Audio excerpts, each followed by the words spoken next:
மிளகறி செய்யறதுக்கு குக்கரை வச்சு எண்ணெய் ஊற்றிருக்கேன். 2 பட்டை, 2 ஏலக்காய், 2 லவங்கப்பூ, 1 பிரியாணி இலை, 1 ஸ்பூன் சோம்பு எல்லாத்தையும் போட்டு வதக்கலாம். கருவேப்பிலை 1 கொத்து. அடுத்து 2 வெங்காயம் பொடியாக அரிஞ்சு போடுறோம். 2 பெரிய வெங்காயம் பொடியாக அரிஞ்சு போட்டு வதக்குறோம். வெங்காயம் வதங்கிறதுக்கு ஒரு 1/4 ஸ்பூன் உப்பு போட்டுக்கலாம். இப்போ இதை நல்லா வதக்கலாம். ஒரு பச்சை மிளகாய் நீர் வாக்கில் கட் பண்ணி போடுறோம். 1 ஸ்பூன் இஞ்சி பூண்டு பேஸ்ட்டு, கொஞ்சமாக புதினா ஆட் பண்ணுறோம்.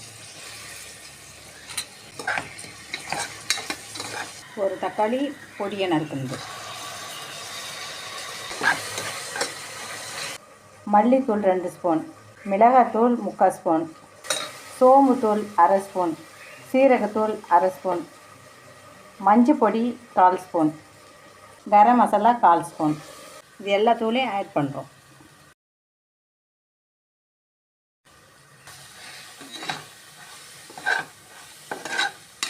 அரை லிட்டர் தண்ணி ஊற்றுறோம். இந்த டைமில் உப்பு டேஸ்ட்டு பண்ணணும். சரியாக இருந்தால் விட்டுடலாம், வேணும்னா ஆட் பண்ணிடலாம்.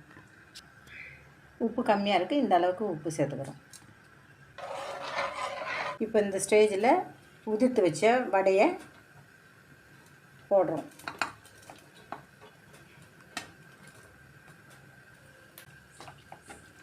கடலை வடை சேர்த்ததால் பெருங்காயத்தூள் போட்டுக்கிறோம். மூடி போட்டு விசில் போட்டு 4 விசில் விட்டு இறக்கிடுறோம். 4 விசிலுக்கு அப்புறம் இந்த மாதிரி எங்களுக்கு கட்டியாக வந்துடுச்சு. எங்களுக்கு கொஞ்சம் இலகெல்லாம் வேணும்னு சொல்லிட்டு கொஞ்சோண்டு சுடு தண்ணி ஆட் பண்ணிக்கிறோம்.